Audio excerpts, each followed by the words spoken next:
এটাকে আমি ভালো করে আগে পেন্ট করে নিয়েছি। তারপরে দেখো এখানে একটা হোয়াইট কোট দিয়েছি। তো ওটা আধা শুকোতেই আমি ব্লু কালারটা দিয়েছি। এই ব্লু কালারটা কিন্তু দেখতে ভীষণ সুন্দর লাগছে। এটা স্কাই ব্লু কালার হয়েছে। এটা শুকোলেই আমরা যেটা নেভি ব্লু কালার হয় ওই কালারটা অ্যাপ্লাই করবো। তার আগে আমাদের একটু ওয়েট করতে হবে এটা শুকোনোর জন্য। সো আমি এখানে কালার কম্বিনেশনটাকে কিন্তু চেঞ্জ করেছি। এখানে আমি লাইট ব্লু আর ডার্ক ব্লু দিয়েছি। তো তোমরা চাইলে অন্য তোমাদের পছন্দ মতো লাইট আর ডার্ক কালার এখানে ইউজ করতে পারো। এখানে দেখো এটা একদম খুব সুন্দরভাবে শুকিয়ে গেছে। তো এবার আমরা এখানে নেভি ব্লু কালার নেব আর একটা ইয়ারবাডস নেব, সেটা দিয়ে আমরা এই বটলটাতে ফ্লোরাল আর্ট করব।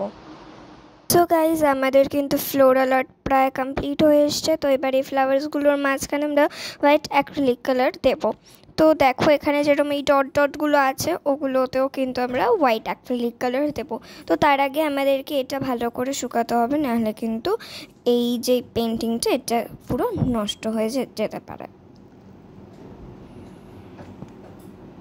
সো গাইস ফাইনালি আমাদের মিনি বটল আর্টটা কমপ্লিট হয়েছে। তো দেখো এটা কত কিউট লাগছে আর এই ফ্লাওয়ার্সগুলো ভীষণ সুন্দর লাগছে। তো দেখো কালার কম্বিনেশানটাও কিন্তু দারুণ লাগছে।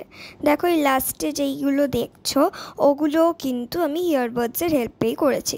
আর এই সরু স্টিকটা দিয়ে আমি এই ডটগুলোকে এঁকেছি। তো কালার কম্বিনেশানে তোমরা তোমাদের পছন্দ মতো লাইট এবং ডার্ক কম্বিনেশান কালার ইউজ করতে পারো।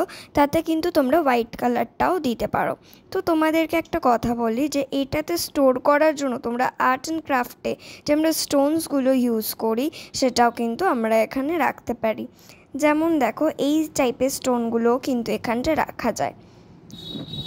তো ভিডিওটা ভালো লাগলে please like share and subscribe করে দিও আর কমেন্ট করতে ভুলো না।